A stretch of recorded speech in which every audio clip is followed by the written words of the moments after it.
So let's talk about Blerdcon.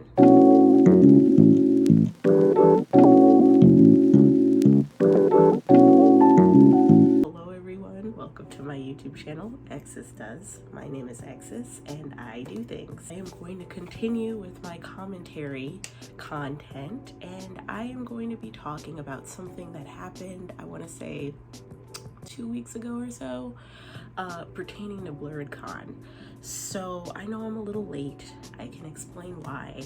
I fell ill. I was sick with a cold for the past week, so I haven't really been able to make content the way I usually do. So I just kind of stayed and rested, and I took some notes on the Blerdcon situation. So yeah, always working. But anyway, yeah, we're gonna talk about the Blerdcon situation, and not just the Blerdcon situation, but like my opinions on cosplay in general and where I feel like it's heading, specifically for the Black community or the blurred community in the nerd scene.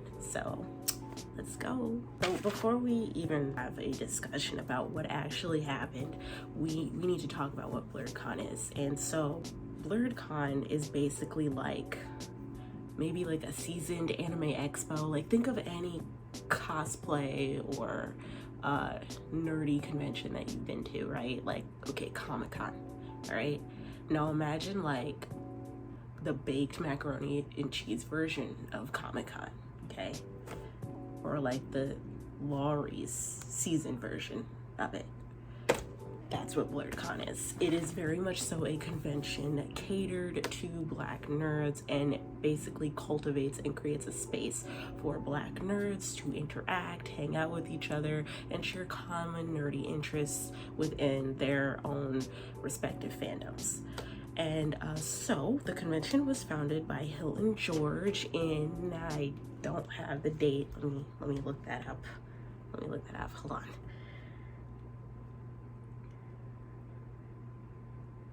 Okay, so we rated in 2017, which I actually believe because I actually remember when they were talking about Blerdcon in 2017.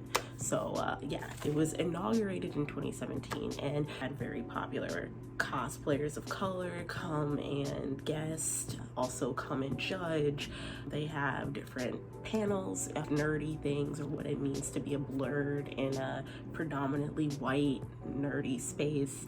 Again, it has been a place for Black nerds to congregate and kind of express their interest amongst each other without any hate or any judgment. So that's what its intentions were. And so what happened at 2021's Blerdcon convention? Well, they had a cosplay competition, and apparently the people who entered the cosplay competition were mostly Black and other races, and for some reason a white woman won the competition. I'll say that again. A white woman won a cosplay competition at a convention catered specifically for Black nerds, for Black people.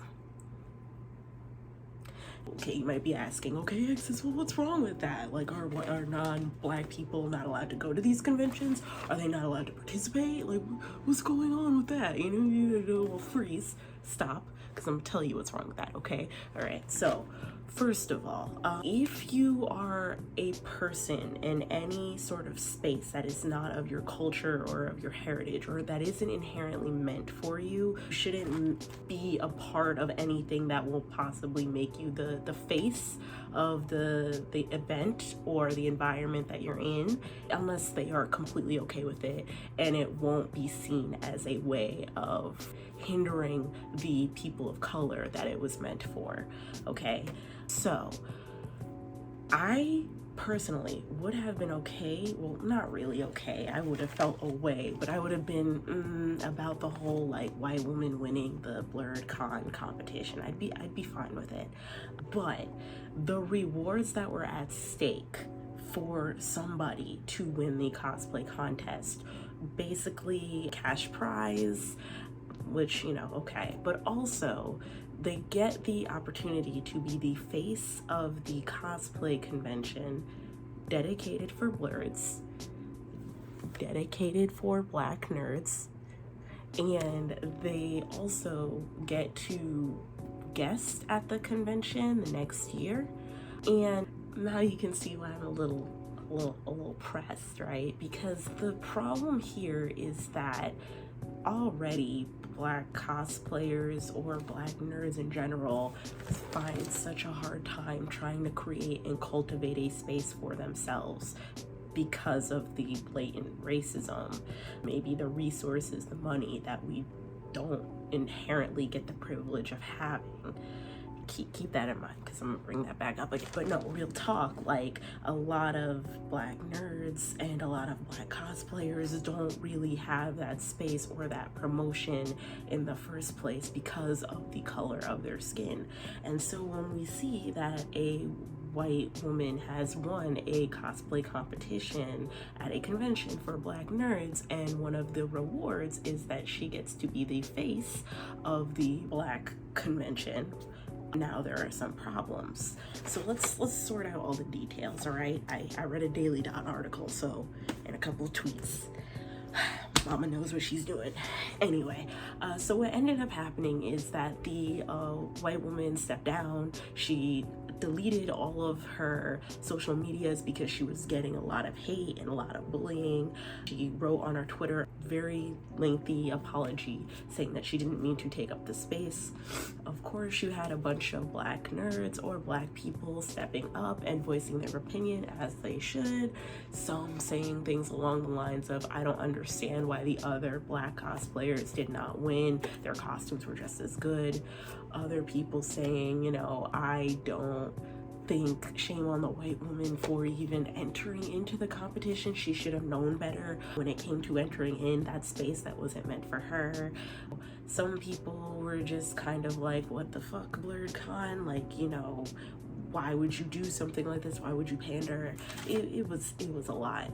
And so apparently the winner, she got bullied a lot, and allegedly there were death threats sent to her. You know, my condolences. I never wish that on anybody, but I'm gonna be real and I'm gonna clock her right quick. You really have no business, or anybody in any type of environment where you are not a part of the culture and it's not meant for you, you really shouldn't be putting yourself in positions where you possibly take up that space that could have easily been for another marginalized person in that culture. Right? So a solid example would be like if I'm in a sacred island, right, or an island where the culture is mostly indigenous people, or you wouldn't catch me taking up space in the indigenous folks, you know, rituals that they have in the island. It's not my space. I am there as a spectator, and I am there to act accordingly and enjoy what they have to offer. I know that's a little bit of a serious analogy, but I have to say that that's kind of the same thing, and that if you are at a convention specifically for Black nerds, made for Black nerds to be seen and to be heard, you as a non-Black person need to act accordingly and enjoy in the festivities, but don't take up as much space as you normally would. No tea, no shade. Not entirely concerned about who won, just so much as I am about the actual prizes that were at stake. Because if it were just like a $300 reward prize, I wouldn't inherently care as much. But since it's like a hefty amount of prize money and the chance to be seen and pushed and promoted by a Black convention, I do tend to care a lot more, because again, for the longest time, Black cosplayers have never had a chance to be heard or to be promoted or to be put on. And so to take up that space as a white non-Black person is kind of a slap in the face. I will say that I am grateful that the woman who won the award had a step down. She had apologized, and I think that was the right thing to do. However, again, I will say that she really had no business being in the contest anyway, all right? And that leads us to, you know, what some of the judges said, which were very Some were very disparaging, allegedly. Others were very just kind of tone deaf. And as I started doing more research, and by research I mean reading a Daily Dot article. No, JK, no, really, real talk, I did research. But like, as I started looking into the situation more, I started to think about like cosplay as a whole and the way cosplay competitions are normally judged. And it made me start thinking about the cosplay, not just the cosplay community, but also like the direction that the cosplay community is currently going in and who we are really dedicating our audience and our views to versus what it was back then. I had came to the conclusion cosplay as we know it is changing. It is a changing medium and it is moving before our very eyes. As a kind of cosplayer, I don't really do it that much anymore. I will tell you that when I built my cosplays or made them, it was expensive. And that leads me to the second part of the video, which is cosplay is an expensive hobby. It is very expensive. It is very hard to not only make a cosplay, but allocate the funds needed to make a homemade cosplay. Years and years ago, before folks were, buying costumes on Amazon Prime, when you wanted to make a homemade cosplay, you had to get like Warbler, which, well, you didn't have to, but like Warbler was a big thing back in like the mid 2010s. Don't be surprised if Warbler would cost you $100 easily for like a simple like 8.5 by 11 or 11 by 17 sheet. And then you need a heat gun for the Warbler, and then you need a mask to make sure that you don't inhale the fumes when you melt the Warbler. And if you weren't that good at Warbler, then you'd have to get EVA foam. And sure, you can get away with getting EVA foam at, I don't know, Home Depot or Lowe's, but who's to say that they might always not have it, and who's to say that they might have the right thickness for the EVA foam? Because let me tell you, a 20 millimeter or thick gym mat EVA foam, if you don't know how to work with it, probably, that's my roommate's 30. Anyway, a thick gym mat of EVA foam. If you don't know how to work with it, it'll be very, very, very difficult for you to mold it into a simple shoulder pauldron or a leg gauntlet. Whereas maybe like a 4, 5, 8 millimeter, thing of EVA foam might be easily malleable for you to use. You're talking about the contact cement, how much that'll cost. And then you gotta talk about like the plasti dip that you have to cover your EVA foam and I believe your Warbler in, and then the regular acrylic paints if you want to hand paint your armor. And I'm not even talking about fabrics. I'm not even talking about if you even know how to sew. I'm just saying, real talk right now, person to person, cosplay is an expensive hobby and it adds up. Even before you even talk about the actual equipment, cosplay is expensive. And if we're gonna be completely honest, a lot of people who get the luxury of participating in this expensive hobby, they don't look like us. Like, this isn't rocket science. And why is that? Because you got angsty neckbeards getting mad that you cosplayed their waifu Jinx from League of Legends and you just happen to have the negacity to cosplay them as a black woman? Porque? And it's been like this since the dawn of time. It's been the biggest argument within the cosplay community of like black cosplayers wanting to cosplay whatever character they want, regardless of the color of their skin, but at the risk of getting bullied and harassed viciously online from, random crusty ass, neck bearded ass, fedora wearing, ugly smelling, probably never shaved and or bathed in a week, ugly ass people. But no, real talk, like black people never, we constantly got bullied for having the negacity or the audacity to cosplay as someone who didn't inherently look like us. And again, of course, this argument never really goes for white people who cosplay as these Asian anime characters, you know, it never works for them, but you're black because your skin tone is such a stark contrast from Hinata's skin tone. Like, you might get online some crusty dude saying you are the Negro monkey gorilla version of Hinata Hyuga. And that's what we have to deal with, you know? And despite the constant bullying that we have to face as a cosplayer, every black cosplayer has faced, and I'm pretty sure every black cosplayer has faced some sort of bullying, no matter what skin tone. I promise you they got a story, girl, okay? Don't at me. But no, real talk, like, a lot of black cosplayers, they don't really get the luxury of having the level of support that their white and Asian counterparts have. And I feel like that's something that has been talked about within the black cosplay community, but not so much, or not enough, in the white cosplay community. And I'm not talking about, oh, you know, let me retweet for 28 days of black cosplay.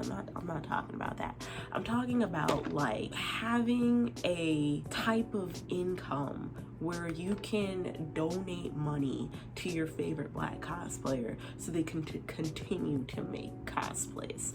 A lot of black cosplayers don't have that luxury, i.e., a lot of black cosplayers don't really have the luxury of being able to cosplay as a full-time job and or hobby.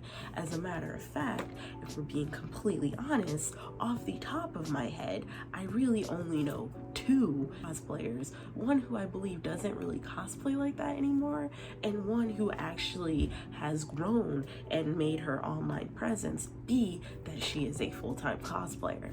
Outside of that, I see a lot of black cosplayers, sure, but they are very much so in the influence scene and the brand deal scene and really being resourceful with their cosplays, which leads me to my next point. Gotta blow my nose. Which leads me to my next point. Cosplayers haven't gotten enough support from their audience to just be cosplayers, and so they have gotten resourceful. They haven't gotten enough support from being able to cosplay full-time, which means that they haven't gotten enough support to actually make the cosplays or even have the money and resources to make cosplays as we once knew. Again, the EVA foam warbler, sewing, glue gun, the old school way, I'll call it, I guess. I don't know. A lot of them have become creative. For example, we have seen an influx of black cosplayers who have started cosplaying through makeup, and they have been able to make really cool kick-ass makeup looks. We've also seen a bunch of black cosplayers really take a spin on cosplay and really jazz it up. So instead of doing like a traditional Hinata cosplay, they might do a Hinata cosplay with a curly wig and, you know, kind of make it a very like Afrocentric version of their favorite anime character. We also see a lot of black cosplayers being able to, you know, do just simple closet cosplays where they don't have the budget to hire a whole studio and a whole camera guy to take very high definition pictures, but they got an iPhone, a purple turtleneck, and a white skirt and a dream, and so they prop that shit up and they take a picture of their Trixie Tang cosplay.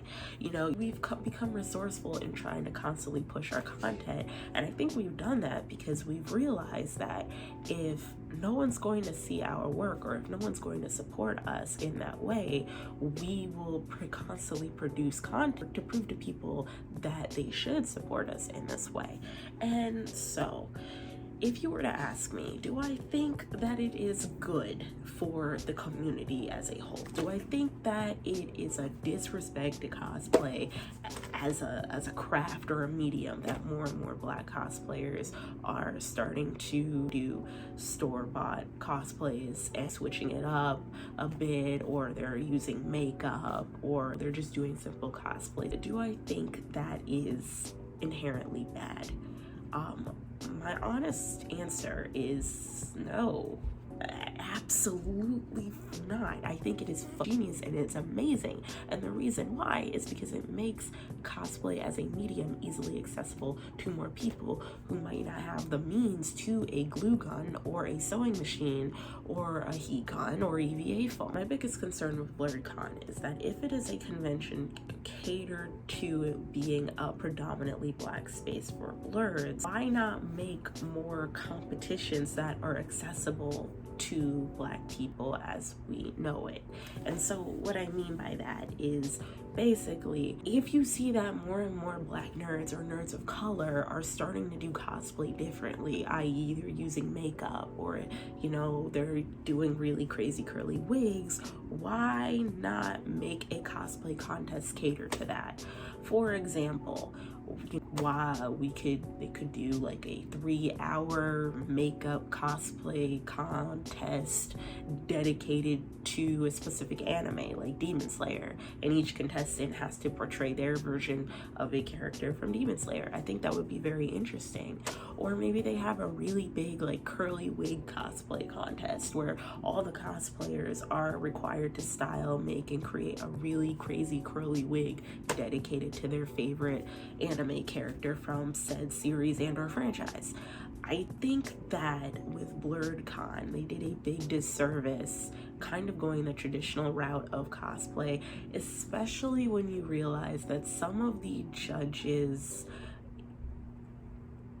weren't so nice about the feedback that they got and were very much so going about their judgment in a very niche way. Like, sure, it's so easy to look at a costume and be like, oh, this is the most finished costume, we're going to give an award to it. Why did I say finished in quotes?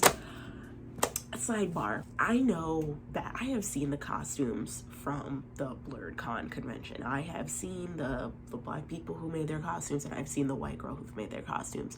I've had some personal opinions about it. I'm not going to disclose it on here, but what I will say is that I think in public settings, outside of our close friends, I don't think we should cosplay shame anybody, no matter what quality of work someone has put out. That's like cosplay community #1. Like, don't cost shame anybody. Don't shame anybody for the costumes that they've made. But according to, anyway. All right, hi everyone, it's Editing Exes. What's up? What's good? Here I am, all barefaced and bushy-tailed. But I wanted to talk about and preface some things before I continued with my video. I'm still sick, maybe it's allergies, I don't know.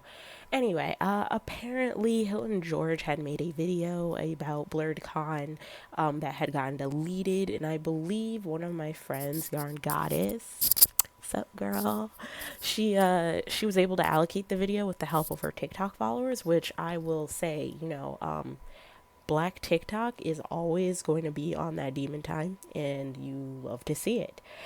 So anyway, I want to talk about the video, but first and foremost, I really want to explore like the idea of cosplay shaming, because I honestly do not like it at all. So, pertaining to one of the judges' comments about why they chose the person they did for the cosplay competition, okay, I want to double down and say, if you have seen this video, please don't send any hate or any harassment towards the white woman who won.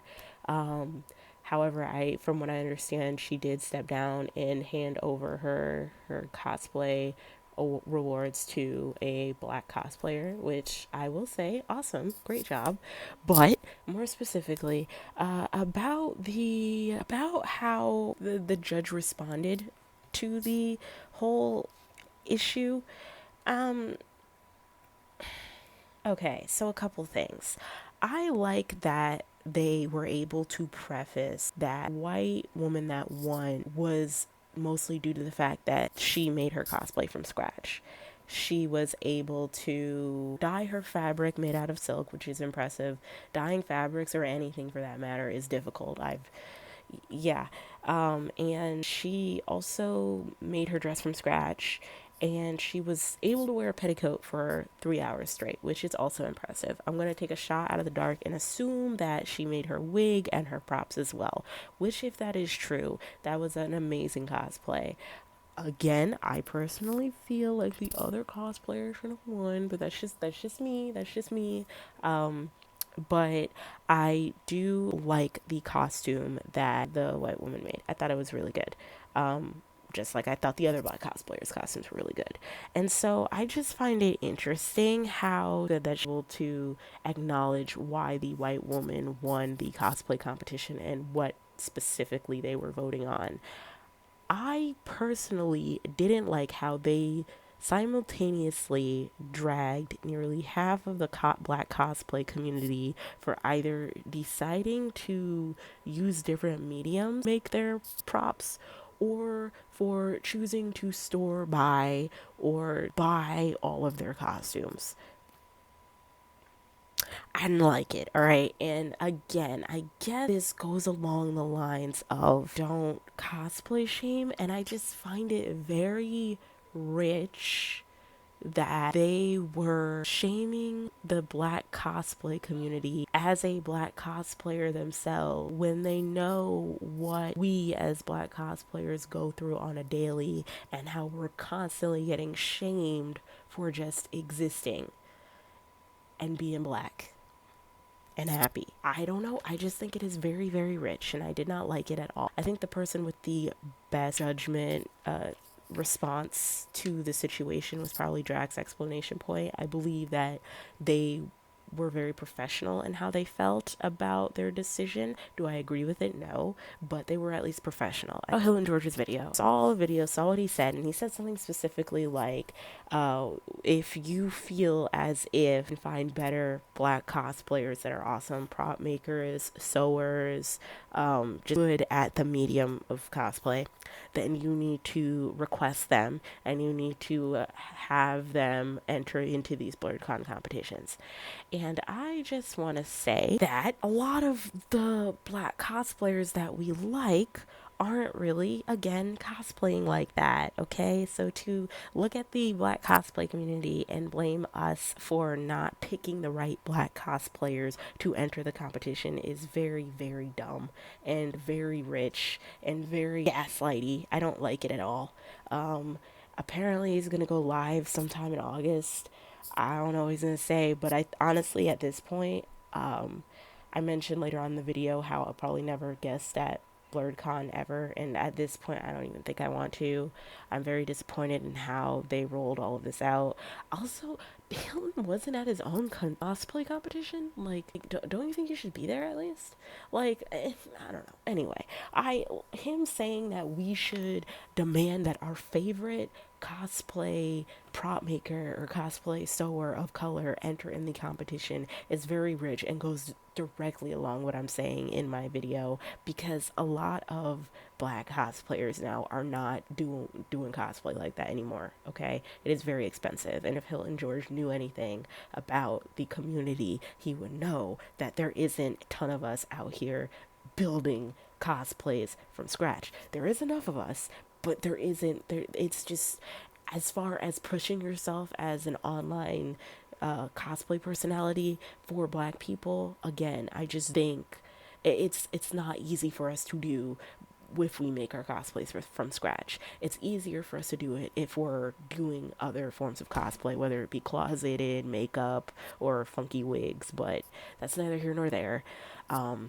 Anyway, I hope you guys enjoy the rest of the video, and see you later. According to one of the judges, one of their arguments was that the costume that won was more finished.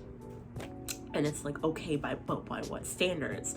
By the standards that you know, and you're, from what I understand, the standards that the one of the judges knew was in the drag scene. And I have complete respect for the drag scene, hands down, definitely. I mean, those queens can work, but cosplay isn't the same as drag, and there are a lot of other things that need to be judged. And I think what should have happened is that they should have at least had a healthy panel of judges who knew about sewing and fibers, who knew about EVA foam and foam smithing, and who also knew about like experimental materials as well. I think that would have been a healthier panel to have, instead of, you know, having somebody who isn't like inherently in the community like that and doesn't really know the nuances and details pertaining to like what it means to make a good cosplay. I feel like that would be a really great solution to their debacle of cosplay competition. I also think that maybe instead of putting the pressure on cosplayers to have to make a whole costume that's like 80% done, maybe we can have a specific competition for people to make really dramatic props in like a day or so, or like maybe they have to make a costume on the spot with the materials that they're provided in like 72 hours, and there's like a healthy cash reward prize. I don't know, I'm just thinking off the top of my head. In conclusion, do I think that the white woman who won the cosplay competition deserved all the hate that she got for, and the death threats that she got for entering and winning? I mean, no one deserves all the hate, like to be hated on, unless they've actively done something very wrong and or racist or problematic. But I think that she had no business being in that contest to begin with, and I'm kind of side-eyeing her again to be like, why did you even think it was a good idea to be a part of the competition when you can easily enter into any competition, any other cosplay contest out of any other convention and probably win? But also, I'm looking at the panel of judges and their lack of understanding as to why people are angry. I'm looking at the founder, Hilton George, and asking why he would even allow this to be a good idea for the judges. And I'm kind of looking at Blerdcon as a whole and being like, this isn't the first time that y'all have gotten yourselves into some controversy. What's going on? So with that being said, that's the end of my video, and I'm pretty sure after I make this video, I probably won't be a possible cosplay guest at Blerdcon, and that is okay, because the truth, it must be spoken. But again, thank you so much for watching my video. If you have any opinions of your own about the whole Blerdcon debacle, please be sure to comment down below. I love to hear you guys' opinions, and I love to interact with a lot of you. Why am I crying? So I hope to see you next time. Everybody, I hope you guys have a wonderful day, and see you later. Bye.